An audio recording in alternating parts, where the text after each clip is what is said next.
So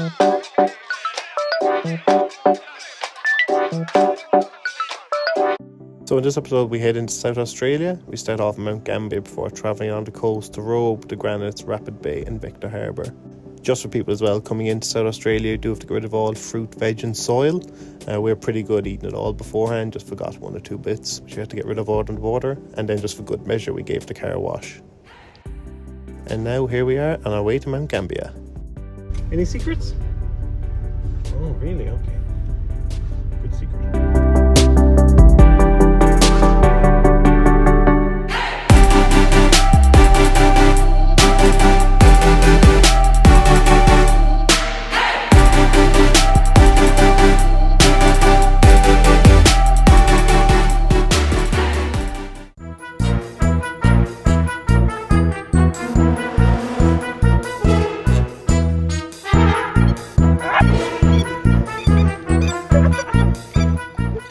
The Blue Lake in Mount Gambier was created from an extinct volcano. The crater has filled over time with rainwater and it now provides water to Mount Gambier.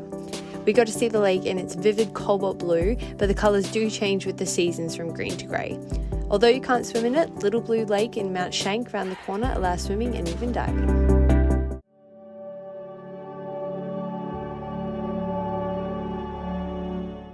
The Tantantoola Caves were discovered in 1930 and are expected to be 800,000 years old. The crystals can take up to 100 years just to grow the size of the tip of your pinky. They're coloured by the dolomite rock in and around the cave. Guided tours run for $15 per adult. They also have family concession deals and it is wheelchair accessible.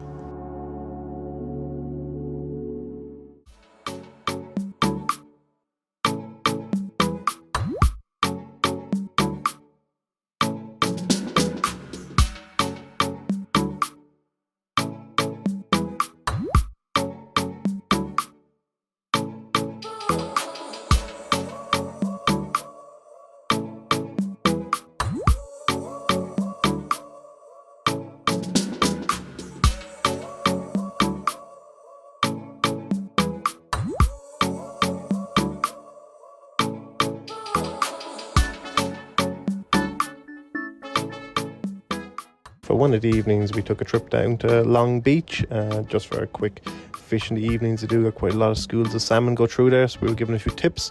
Caught nothing, but definitely had a good time driving along there.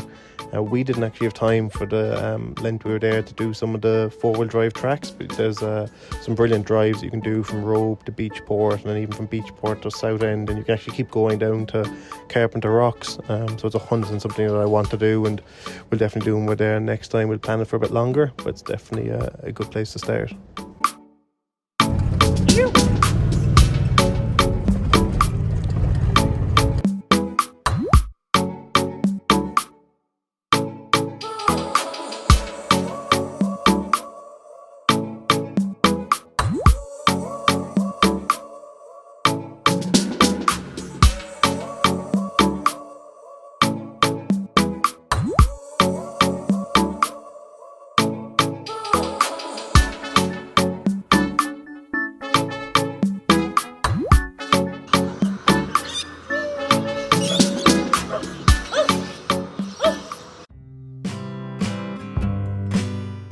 So yes, this place is class. Old Tailem town.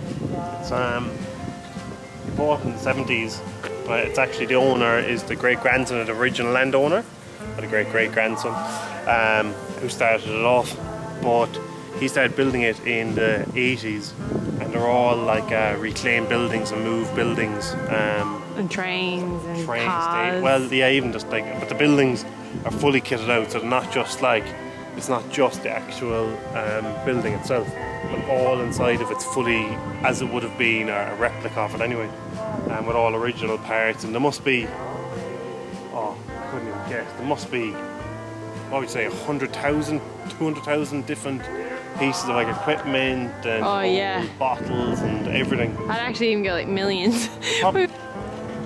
And loads of old equipment, loads of bikes and cars and everything. And do you think this is the best place you've been? Oh, 100%. Oh, definitely. This is definitely the best place we've gone so far travelling. This is just one building. And look at all the detail in it, it's like everything hanging up.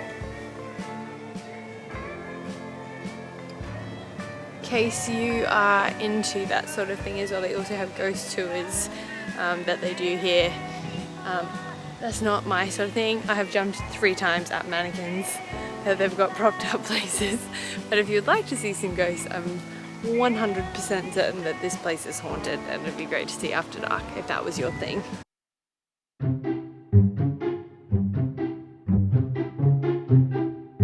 So we're going to try save our chicken.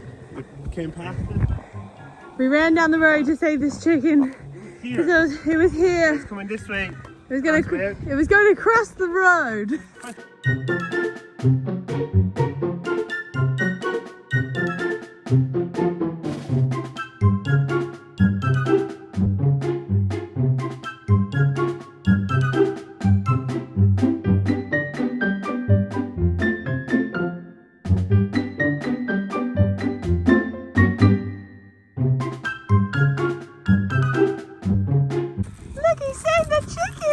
Why were you crossing the road? Hi, chicken. In case my dad asked, we did ask him. Good job. The hero who saves chicken. What do you have to say for yourself? I'm eating his brother tonight in a curry, but we saved him.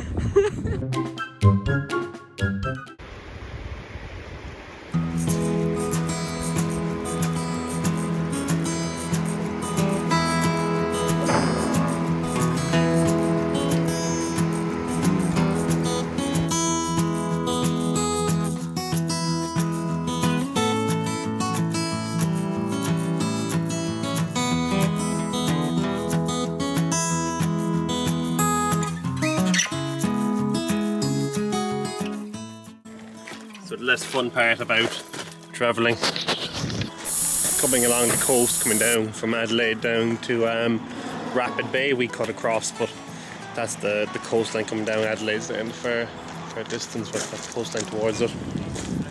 And the tyre pressure sensor goes off and we have a flat tyre.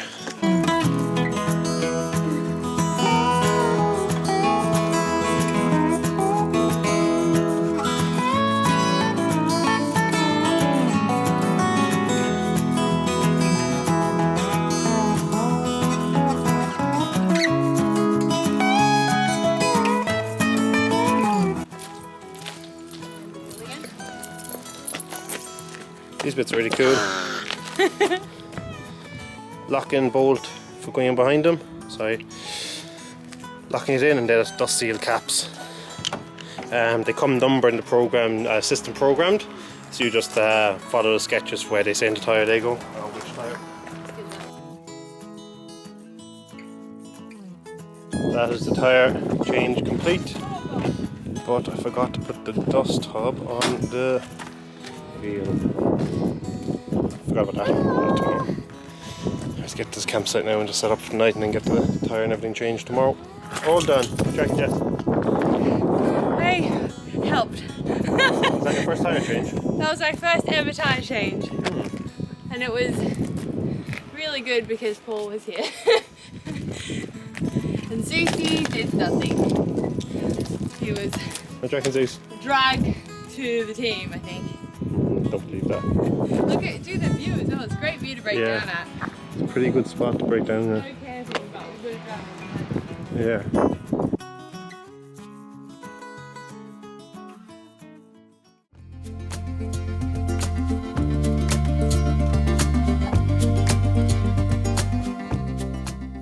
Rapid Bay is an hour south of Adelaide. You're camping right on the beach. It's a first come first serve campsite and it's just pay on the gate, so just have cash with you. It was $15 per person per night for us, but it does change in peaks and unpeaks times. The water is absolutely crystal clear. It was brilliant for snorkeling and swimming, and there's 2 big jetties. One's actually been burnt down but it's been rebuilt, and the jetty's brilliant for squid fishing. There's kingfish and there's barra down there, but all we really saw was squid getting caught. The advice we were told is follow the ink marks on the jetty, and they tend to be where people have been catching. Again, didn't catch anything, so wouldn't necessarily take my advice, but that's what we were told. Gonna give it a good practice. I was gonna give it a good crack. Eat your words like catch a squid before you.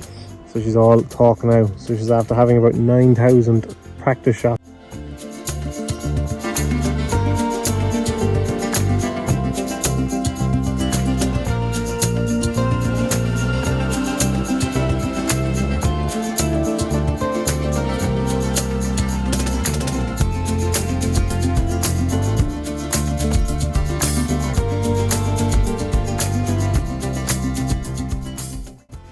there's also an awesome cave down the far side of the beach that you can go into. We actually didn't, just we didn't have time, but you can actually climb through the cave into the far side of it.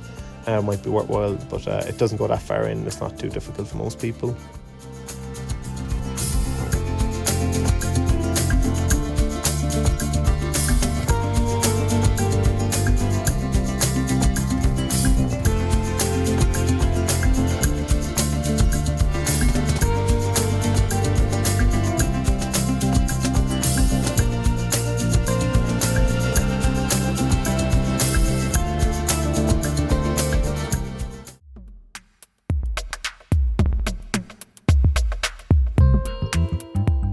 Unfortunately, we weren't able to get across to Kangaroo Island on the ferry. You do have to be super prepared and book well and truly in advance. We could get on, but we couldn't get back for about 5 weeks. So instead, we decided to drive across to Victor Harbour for a few nights.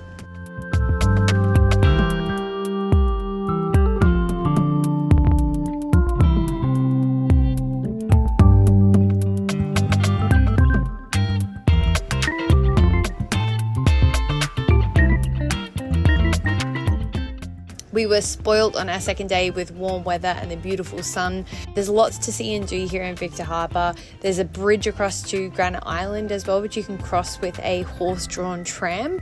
And I think it runs about every half an hour. Granite Island, or Kaiki, is a special place for the First Nations people, and it's also home to a range of wildlife, including little penguins. It's not dog-friendly, so we admired from afar.